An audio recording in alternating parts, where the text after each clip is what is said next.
Welcome back to America Decides. It's not only Democrats advocating for Kamala Harris here in Chicago. Several Republicans are arguing that their party needs to move on from Donald Trump. He has no empathy, no morals, and no fidelity to the truth. The grand old party has been kidnapped by extremists and devolved into a cult. The cult of Donald Trump. Let's bring in our political panel now to discuss. Fin Gómez, Toluse Olorunnipa. Fin is CBS News political director, and Tolu is the White House bureau chief for the Washington Post. Great to see both of you. Fin, yes. Good to have you back here on the podium. We just played some of that sound from Republicans at the DNC last night. We still have a couple more Republicans we're going to hear from over the next couple of days, like Adam Kinzinger. Does an appearance by a never-Trumper like Kinzinger, like Stephanie Grisham, does that move the needle for swing voters? I think it does in certain states, like Georgia. We just heard Donald Trump a couple of weeks ago go after the very popular Republican governor there, Brian Kemp. I think you also have like the Healy Republican in other parts of the state, the sort of more moderate foreign policy focused Republican, and you have like the sort of old school McCain Republican, right, in Arizona, where I think they like Donald Trump's policies, but they do not like Donald Trump personally. I think Stephanie Grisham and sort of the argument that she made about Donald Trump, I think it can move the needle in those places. Right. It reminds people that it's okay to split from your party from time to time. Tolu, one of the biggest focuses tonight is going to be immigration, which is interesting because that's not typically seen as an issue that is a strength for Democrats. Are they trying to preempt Republican attacks on Harris over her role when it comes to immigration? They are definitely trying to at least neutralize the issue in the minds of voters. Republicans have had a big advantage when it comes to immigration, especially over the past several years under the Biden administration. But in the last few months, Democrats have tried to flip the script by saying that it was Donald Trump that sunk a bill that was bipartisan that would have helped solve the problem at the border, and because he wanted to keep it as a political issue, he told other Republicans not to vote for that bill. And we've heard Kamala Harris say in front of big crowds at big rallies that she would sign that bill as president. And so it is an effort to take a tougher stance. It is an effort for Democrats to try to get ahead of this issue. This is an issue that has become one of the top issues, according to polls, that voters are thinking about. And so it would be political malpractice for Democrats to cede that issue to Republicans. That's part of the reason they want to be talking about it in the way that they want to focus on it during their convention, in a way that will allow them to change the narrative and allow people to see it through their lens as opposed to the lens that Donald Trump has been proposing. I want to ask both of you about a couple of new developments today. We learned that independent candidate RFK Jr. has secured a spot on the Arizona ballot. That's key. Arizona is a battleground state.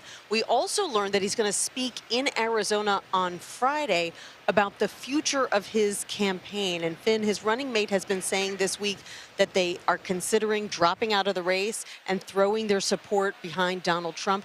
How would that affect the race? I think it's some of the polling that we have seen that actually would help or could help Donald Trump, because if you look at the polling prior to this news, and CBS News has confirmed that he is seriously considering dropping out of the race, but it will pull more from Donald Trump.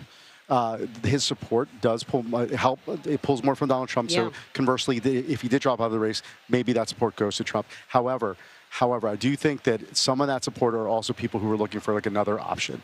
It wasn't about RFK Jr. It was initially they didn't want to vote for Trump. They didn't want to vote for Joe Biden. And now, I don't know if that's as strong as they think it might be. However, again, in places like Arizona, it's like there could be some razor thin margins. And our own polling shows that it's essentially, within the margin of error.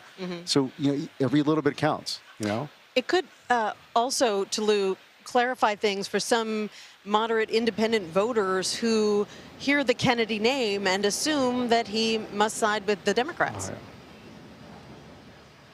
That's true. We have already started to see some movement in the polling where some of the vote that was going towards RFK Jr. has shifted back towards Kamala Harris since Joe Biden ran out of the race. But it would not be a surprise if a number of Democrats saw an endorsement from RFK Jr. for Donald Trump, or a sign that he has moved more to the right, as an indication that they need to take their vote and take it away from him and put it in the Democratic column. And so there have been a lot of questions about what the third-party vote share will be in this election. I do think that these signs from the RFK camp that they are considering dropping out, that they're considering putting their support behind Trump, would only allow some of the voters that saw his name, saw his last name, and thought that he would be more of a Democratic kind of independent person.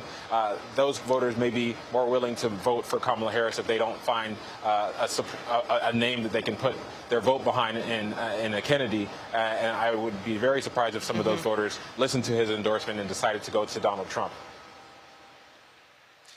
Some Latino voters that I spoke to in Arizona, when I spoke to them, they told me they liked Kennedy simply because of his father's legacy, not fully understanding or knowing what he represented, just knowing that they liked his name. So I think, to Toluse's point, I think that's something we also have to watch. That is so interesting. Before you go, Finn, I want to ask you about some eye-popping new fundraising numbers from the month of July. The Harris campaign says it raised just over $200 million in July. The Trump campaign raised only about a quarter of that, $47.5 million. And keep in mind, this was the month of the Republican convention. Right. This was the month right after former President Biden had that disastrous debate. Are you surprised that it wasn't more of a blockbuster month for Republicans? Yeah, if you look at these numbers, Nancy, the Harris campaign rate essentially 4 times as much as Trump in July. That is astronomical, and it is surprising. But it shows, if you look at indicators of momentum, I think that is one key indicator of where the momentum lies right now. But as you know, we're in unprecedented, uncharted waters here, historic. So, I mean, who knows how that changes in the next few weeks. But yes, right now, I think it's an indicator of where the momentum lies. Yeah, it also reflects that big bump from late in the month when Kamala Harris was named as the nominee. Right. Toluse Olorunnipa, Finn Gómez, happy birthday, Finn. Thanks, Nancy. Great. Appreciate I'm it. sure you'd rather be nowhere else except for here on your birthday. Thanks so much Thanks, Nancy. for spending it with us. Absolutely. All right.